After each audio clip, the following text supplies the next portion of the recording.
Le pauvre père regardait ses 3 fils grandir jour après jour. Lorsque le plus jeune atteignit l'âge adulte, le père leur dit d'aller chercher du travail. Il demanda à chacun de rapporter un costume. Au bout d'1 an, ainsi, les 3 frères partirent ensemble et lorsqu'ils arrivèrent à un carrefour, ils se dirent au revoir et prirent des chemins différents. Martin entra dans une forêt où il rencontra un crapaud. Le crapaud demanda à Martin s'il accepterait de travailler pour elle en faisant des tâches comme scier du bois et couper du bois de chauffage chaque nuit. Il devait aussi mettre le crapaud au lit le matin, aller la chercher. Après avoir entendu cela, Martin décida de rester et de travailler pour le crapaud. En suivant les instructions de sa patronne, Martin travailla avec sérieux chaque jour en coupant du bois. Pendant ce temps, le crapaud passait ses journées à s'exercer à nager dans un étang. Une année passa rapidement. Le crapaud félicita Martin.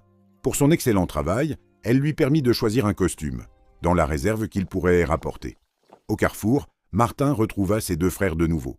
Lorsqu'ils apprirent qu'il avait travaillé pour un crapaud, ils ne purent s'empêcher de se moquer de lui. Cependant, lorsque Martin leur montra les vêtements, les 2 frères devinrent un peu jaloux. De retour à la maison, les 3 frères vécurent ensemble quelque temps, jusqu'à ce que leur père leur demande encore une fois d'aller travailler. Cette fois, il leur demanda de rapporter du vin. Les 3 frères se dirent au revoir sous le grand arbre, et encore une fois, chacun prit un chemin différent. Martin retourna chez le crapaud, continuant son travail de menuisier. Mais cette année, la charge de travail était 2 fois plus importante que la précédente. Malgré cela, Martin termina toutes les tâches et le crapaud lui ordonna d'aller à la cave à vin, de trouver une bouteille vide et de la remplir avec son vin préféré. Martin remplit donc la bouteille de vin et se mit en route vers la maison. Une fois encore, les 3 frères se retrouvèrent sous le grand arbre. Lorsque les 2 frères aînés virent la bouteille de vin dans les mains de Martin, ils pensèrent qu'ils décevraient leur père. De retour à la maison, Martin sortit le plus grand tonneau de vin et commença à y verser le vin. Les frères se moquèrent de lui jusqu'à ce que leur visage change soudainement, car il semblait que le vin dans la bouteille de Martin ne se vidait jamais. Lorsque la famille goûta le vin, ils furent tous émerveillés. Ils n'avaient jamais goûté un vin aussi délicieux. À ce moment-là, le père mentionna que les fils étaient désormais en âge de se marier. Alors, il les envoya chercher des épouses.